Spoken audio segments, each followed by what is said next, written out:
5월 6일 목요일, 오늘의 말씀은 잠언 3장 1절에서 10절입니다. 여러분 어제 어린이날 잘 쉬셨어요? 또 아이들과 함께 보내신 분들은 많이 피곤하셨겠고, 또 그러나 그 가운데에서 아이들로 인하여서 기뻐하신 줄 믿습니다. 또 우리 청년들은 오랜만에 잘 쉬셨죠? 네, 오늘 아침 다시 한번 말씀 앞에 서길 원합니다. 오늘 잠언 말씀은 이제 지혜 선생님 또 혹은 부모님의 지혜에 따른 권고에 대하여 이야기하고요. 또 하나님을 경외하고 공경하는 것에 대하여 나옵니다. 부모님 혹은 또 지혜 선생님은 아들을 부르며 나의 법을 잊지 말고 마음으로 나의 명령을 지키라고 말합니다. 법은 히브리어로 토라라고 이야기하죠. 가르침과 교훈이에요. 어머니의 법을 떠나지 말라라고 권했을 때 사용된 말과 같습니다. 아버지의 훈계, 어머니의 가르침이 부모님의 교훈, 동등한 가치로 제시되는 거죠. 그래서 이 가르침과 교훈들은 결국 오랫동안 살 수 있게 해주고 또 평강을 더하게 됩니다. 장수와 평강이 부모님의 가르침과 명령을 지키는 것, 이것과 분리될 수 없다고 하는 거예요. 그래서 레위기 19장도 부모님 경외에 대하여 하나님이 제일 먼저 말씀을 하시는데요. 이것은 또 신명기의 가르침을 반영하여 적용하고 있습니다. 또 여기에 나오는 평강이라는 단어는요, 샬롬이에요. 샬롬은 부족함이 없는 안전한 복지 상태를 의미합니다. 부모님의 가르침과 명령을 준수해야 할 근거로 샬롬을 제시한 거예요. 사실 샬롬은 하나님이 주시는 것이지 개인의 노력이나 제도로 충족되지 않거든요. 그런데 하나님께서는 부모님의 말씀에 순종하면 평강을 주시겠다고 약속하십니다. 하나님의 언약적인 사랑과 신실함이 또 이 말씀 가운데 있는 것이죠. 자, 그래서 이 하나님의 중단 없는 사랑과 또 지속적인 이런 친절을 우리가 경외하며 나아간다면 하나님께서 주시는 그 성품이 우리 몸 안에 채워지고 또한 이것이 우리를 가장 가치 있는 존재로 만들어준다는 것을 또 바라볼 수 있습니다. 그래서 이 부모님 지혜 선생님은 아들에게 하나님과의 개인적인 관계를 돈독히 하라고 권면하죠.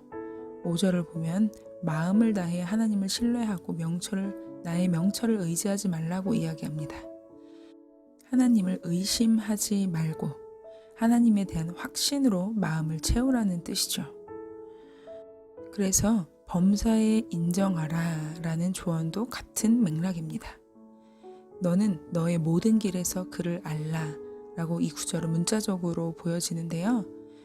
앞에서도 우리 어제도 이야기했지만 삶이라는 것은 길에서 길로 이어지죠. 사람은 늘 선택의 갈림길에 섭니다. 이것은 여러분 추상적인 개념이 아니에요. 실제적인 문제입니다. 그런데 이 길 가운데에서 하나님은 나를 낮추고 무한한 확신을 하나님께 두며 나아가는 삶의 태도, 또 결정이 중요하다고 이야기하고 계십니다. 그래서 우리가 어딜 가든지 주님께 우리의 뜻을 두면 걸림돌 없이 하나님께서 길을 곧고 평탄하게 만들어 주실 것이라는 믿음을 가지고 살 수 있는 것이죠. 또 부모님은 겸손의 태도를 좀 더 구체적으로 권고하는데요.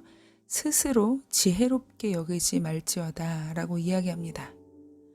이것은 문자적으로 너의 눈으로 지혜롭게 되지 말라 라고 이야기해요. 눈으로 라는 단어가 굉장히 많이 반복되거든요. 자, 여러분, 눈 어떤 것이죠? 우리는 눈을 가지고 판단을 합니다. 그리고 그 판단을 자기 충족감까지 연결시키죠. 타인의 말을 들으려고 하지 않습니다. 그래서 이사야도 눈으로 지혜롭게 하는 자에게 화가 있을 것이다 라고 경고하죠. 그래서 지혜 선생님은 주님을 두려워하고 악을 떠나라고 명령을 합니다. 나 스스로 또 악한 길로 가지 않고 여호와 경외를 하는 것을 우리 가운데 우리의 뼈를 위하여 또 우리의 치료제로 사용하라는 것이죠. 또 잠언을 보면 유일하게 예배와 관련되어 하나님께 드리는 제물을 언급합니다. 너의 제물과 첫 열매로 여호와를 공경하라. 가진 재산을 여호와께 드림으로 공경을 표시하라고 조언하는 거예요. 공경하다라는 말은 무게를 재다, 무겁다라는 뜻에서 나왔는데 이것이 사람에게 적용될 때는 한 사람의 합당한 가치를 평가하여 사회적 영향력이나 탁월성을 부여하고 표시합니다. 자, 이 구약에서는 그래서 하나님을 존경한다는 표시는 말에 그치지 않고 구체적인 행위를 포함해요.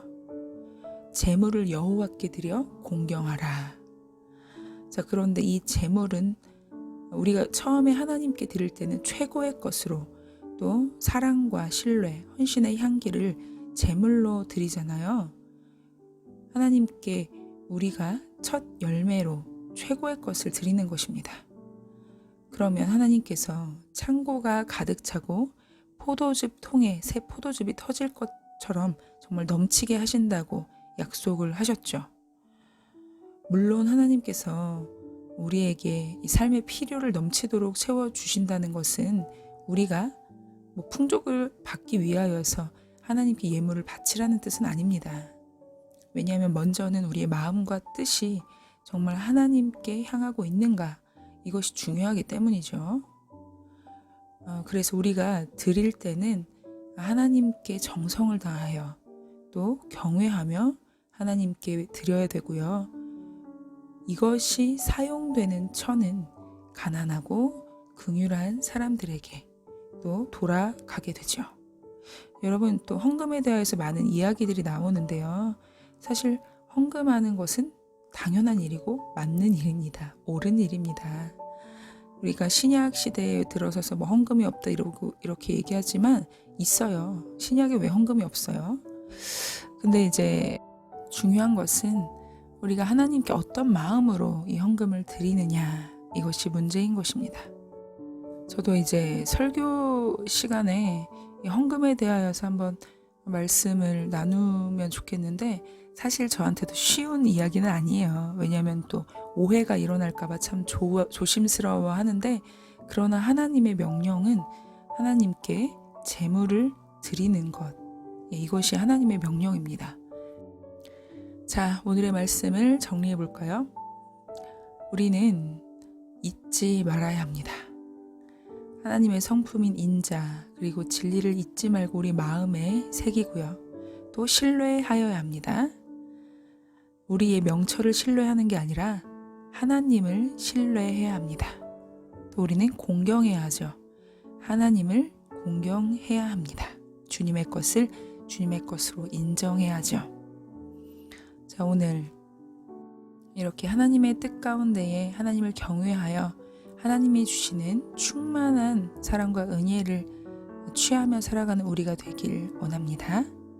함께 기도할게요. 하나님, 오늘은 하나님의 법을 지키고 또 하나님을 신뢰하고 하나님을 인정할 때에 하나님께서 우리 가운데에 그 길을 밝히 알려주시고 또는 아버지의 말씀을 사랑하고 지킴으로 말미암아 우리의 필요와 또 많은 것들을 채워주심을 약속하신 하나님의 말씀을 보았습니다. 하나님, 우리가 하나님을 경외하고 무엇보다도 무엇을 얻기 위하여서 우리가 하나님을 경외하는 것이 아니라 우리의 마음과 뜻을 다하여 하나님을 사랑할 수 있도록 인도하여 주시고 하나님을 경외하여 악에서 떠나 우리의 모든 것이 하나님 앞에서 귀히 여김을 받는 크신 역사가 일어나게 도와주시옵소서. 하나님께 오늘도 아끼지 않게 도와주시고 우리의 시간과 물질과 마음과 정성 모든 것을 주님께 드려 주님을 기쁘시게 하는 오늘 하루가 되게 도와주시옵소서. 오늘 하루도 함께 하실 것을 기대하며 예수님의 이름으로 기도드립니다. 아멘. 여러분, 오늘도 주님 안에서 평안하시고요. 하나님을 경외하며 하나님의 주시는 지혜로 넉넉히 살아가는 하루가 되길 축복합니다. 그럼 오늘 하루도 평안하세요. 샬롬.